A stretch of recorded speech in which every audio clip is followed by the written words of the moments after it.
Have you heard the news that is about? They found a ghost, without a doubt. 'Twas on Halloween night in the wee small hours, amid the darkness of heavy showers.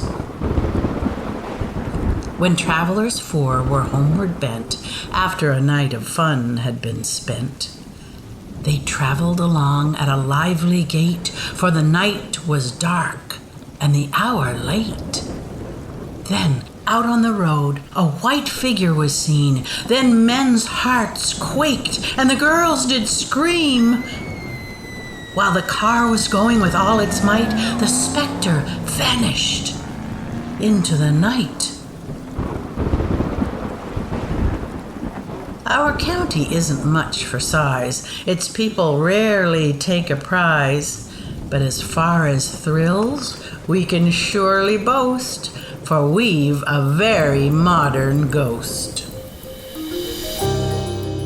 You're listening to Backyard History, the hidden stories that happened in your own backyard, the podcast version of the weekly history column running in newspapers across the Maritimes, with your host and author, Andrew McLean.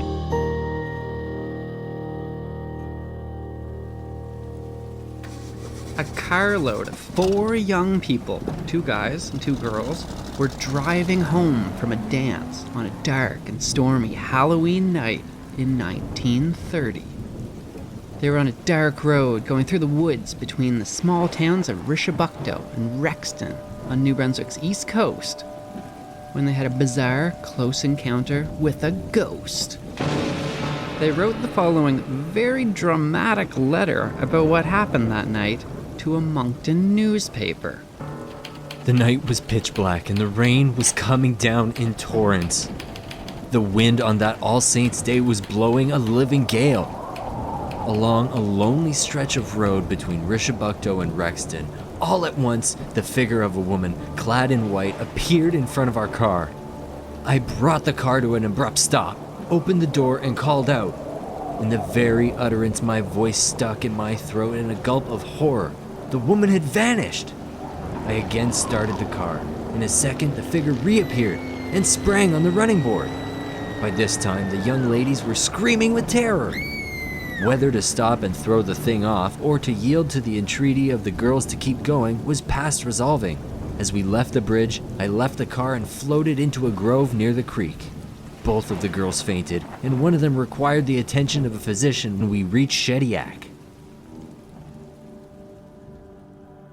It was during the Great Depression, when unemployment had hit 40%, and people couldn't even take solace in a drink, at least legally, because alcohol was prohibited at the time. Back then, ghost stories were rather popular in newspapers, and spooky hauntings in a small local paper could end up becoming well known far and wide. This fascination with ghost stories explains why one anonymous Halloween letter by 4 local teenagers in a small town newspaper in the tiny village of Rexton effectively, in a very modern sense, went viral. That letter by the teenagers was reprinted in newspapers all over Canada and the United States. Also, in a very modern sense, their ghost story invited a flurry of comment on the articles, and the sighting kicked off a series of ghost sightings near that little town called Rexton. Although back then commenting on a news article required handwriting a letter, buying a stamp, and then mailing it to a newspaper, the types of comments and the arguments amongst commenters about news articles would be very familiar to today's social media users. Then, just like now, they even signed their letters with anonymous names. The Moncton Daily Times published a series of letters from someone calling themselves octogenarian, who wrote that years earlier, there had been a series of sightings of what was called the Kings County Ghost, some 45 years before.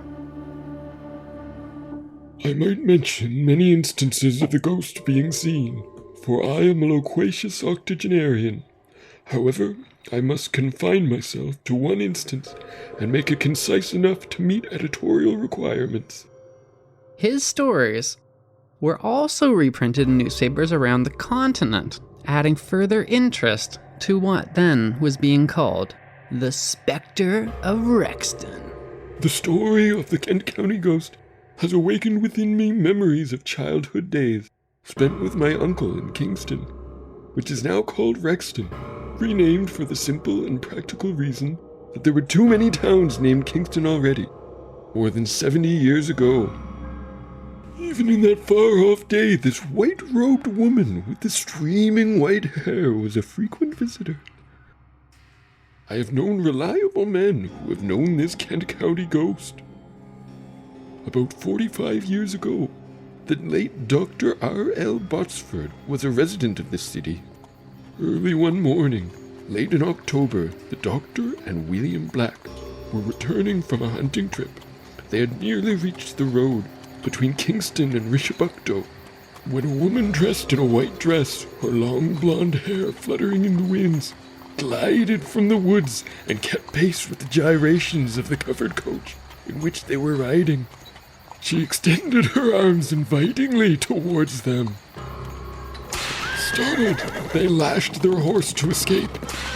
Much to their horror, the woman floated along next to their fast-moving wagon for 2 or 3 minutes, her white hair streaming in the wind, and both hands held out in supplication and a breathless agony of struggle and entreaty on her haggard features. The 2 men drew their guns, but found themselves overcome by something on her face that made them feel overcome by a wave of pity. The ghostly woman in white floated off into the woods. Perhaps sensibly, the drivers decided to take another road home instead. The curious part was that they later learned that the bridge on the road they had planned on taking was heavily damaged, and had they attempted to cross it in their carriage, they surely would have fallen to their deaths. Not everyone was believers in ghosts, though. Another newspaper wrote in, declaring, "This gentleman should be on the stage, or at least have the wisdom and better judgment that comes with old age to not unearth this old story." This reader was annoyed at how many people were coming and disturbing quiet little Rexton to look for a ghost. People have come from afar to view this midnight visitor. This is fear of the unknown. The darkness of the night holds for us mysterious and unknown dangers. This is part of a heritage transmitted through the ages when the world was in infancy, and man roamed the wooded plains fighting for daily sustenance against beasts of prey. Strange noises and terrifying screeches in the night still drive us to fear what is not there. Undeterred, Octogenarian wrote in again, offering an origin story that he had heard in his youth of the spectre that was haunting the woods around Rexton. For those who might be interested in the origin of the ghost, I relate the following, as told me by my uncle. When I was a small child, I visited him in Kingston, which is now Rexton, more than 70 years ago. In the early part of the 19th century, there was a hotel on that road, occupied by a man and his wife named Irwin. The man was of a quarrelsome nature when intoxicated, and passionately jealous of his wife, who was very beautiful. Kingston was at the time a great shipping port, and the ship crews that frequented the Irwin Hotel caused many a fight and gave the place an unsavory reputation. One morning, the Irwin home was found reduced to smoldering ashes and without any visible sign of life about the place, except for Miss Irwin's pet dog that was whining piteously. Dan Irwin, his young wife Emma Irwin, and a boarder named Frank Brown could not be found, and a search of the ashes showed that they had not perished in the flames.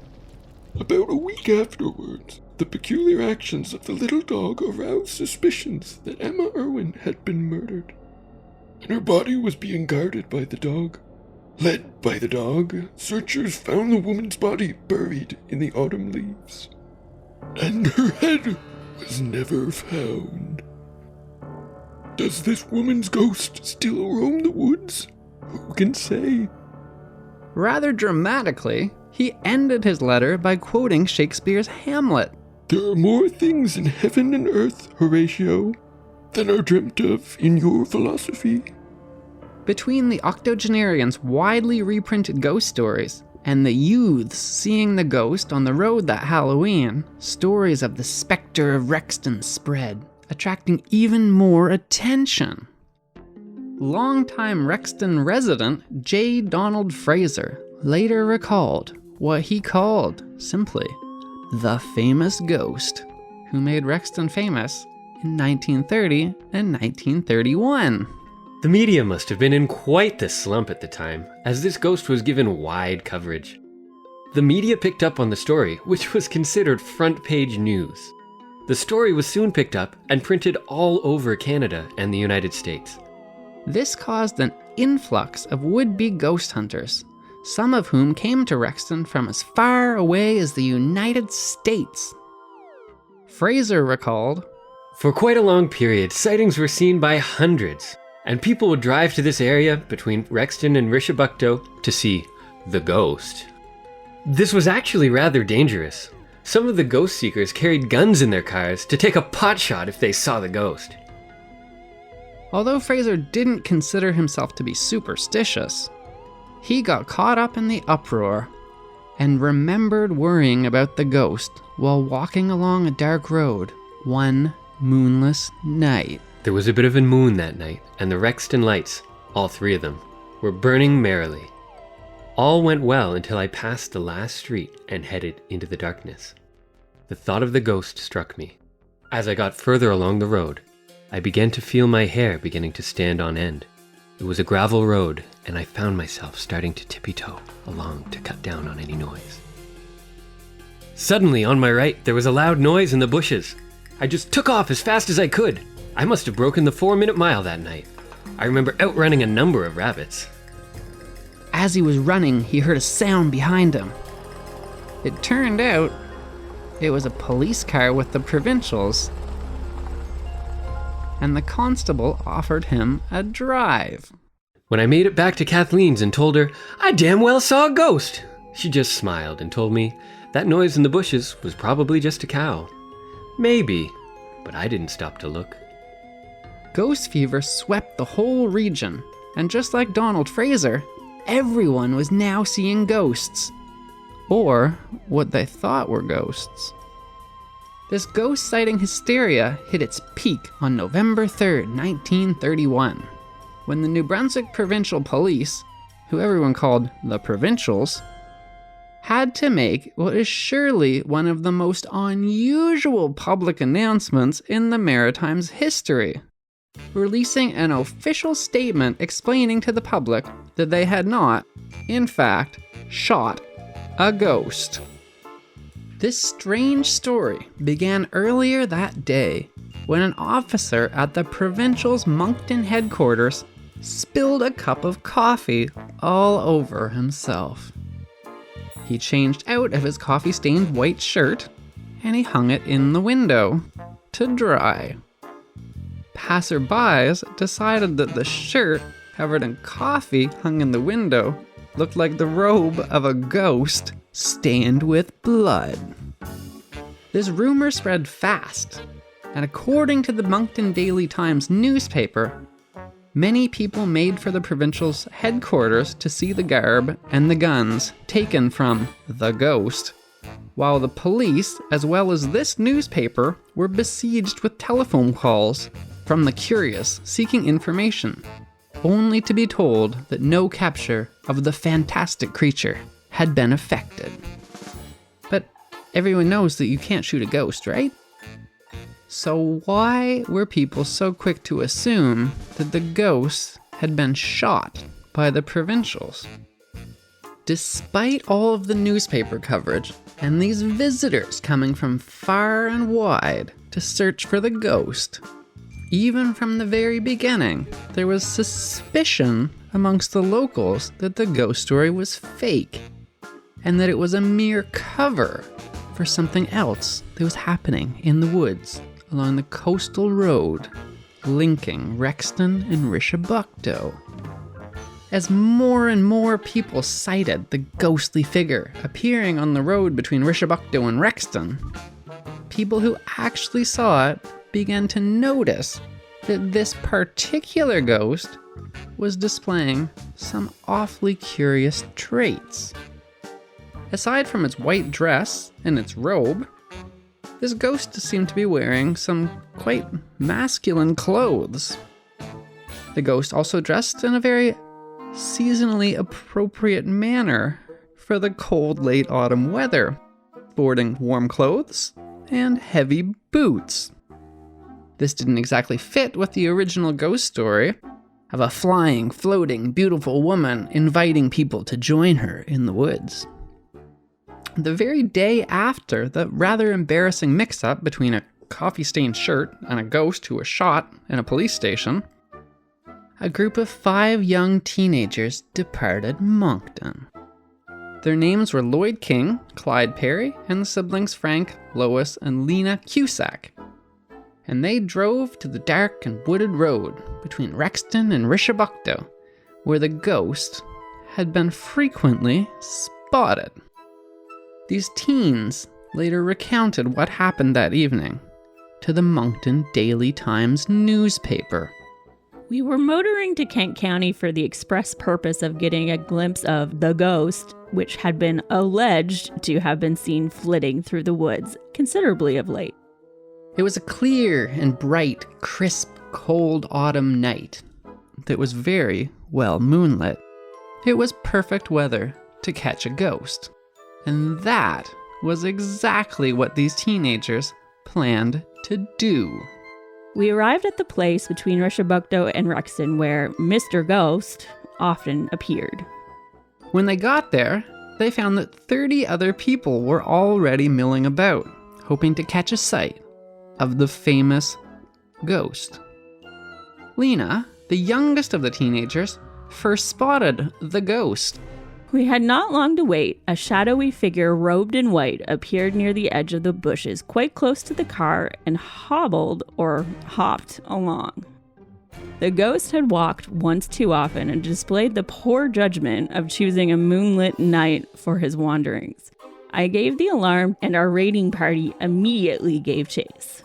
The spooky visitor skipped into the woods with us pursuers close at his heels. The ghost was very tall and very athletic. It was fast and exceedingly agile, and it was a great jumper. It began to escape the young girl chasing it. However, her older friend, Lloyd King, who was a well-known local athlete and a baseball player, caught up, and he continued the chase. Probably sensing imminent danger, the white robe fluttered to the ground as a dark object disappeared into the thicket.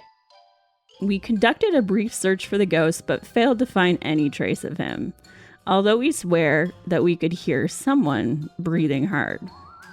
We confiscated the robe, or whatever the garment of a ghost is called. The robe is of flannel with a large hole in it. The hole was pinned with a safety pin in the center to give it a 2-eye effect. That seems to have been the end of the Spectre of Rexton.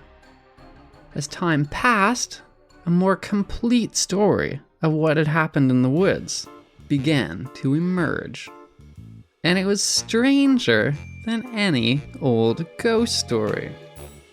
During the hard times of the Great Depression, many desperate, unemployed farmers and fishermen turned to an illegal way of making money: smuggling illegal booze off of European ships waiting offshore through New Brunswick to be sold in the United States for astronomical profits. Kent County, where both Rexton and Richibucto were located, was an epicenter for importing illegal booze. In an effort to distract the police while they were unloading this illegal booze from the ships and bringing it to the shore, the bootleggers revived an old and mostly forgotten ghost story. It was actually quite an elaborate hoax. At one point, there were wires running between trees and an effigy of the ghost being pulled alongside the road to to scare people. And they even had a particularly athletic member of these bootleggers dressed up, running around the woods, pretending to be a ghost. And then the bootleggers themselves would call in these ghost sightings to the police to lure them to the scene and keep them occupied while they were running their illegal liquor smuggling operations. The story spiraled out of control by becoming so popular, it attracted international attention. That part was an accident. But even that actually helped them. All of the people ghost hunting in Rexton only further distracted the police away from the illegal bootlegging operations. And they would have gotten away with it too, if not for those meddling kids. J. Donald Fraser, voiced by Kaylin Fraser. Lena Cusack, the teenage ghost hunter, voiced by Christy Nichol. The loquacious octogenarian, voiced by Kaylin Fraser. And reading the 1931 poem The Kent County Ghost by Edith Wilbur was Grace Bauer. I'm an actress based in southern Maine, and I played the ghost of Emma Irwin in the 1984 film called Spectre of Rexton. That was Backyard History with your host, Andrew McLean. Thanks for listening, and stay tuned for another hidden story that happened in your own backyard. Produced by Jordan Lozier.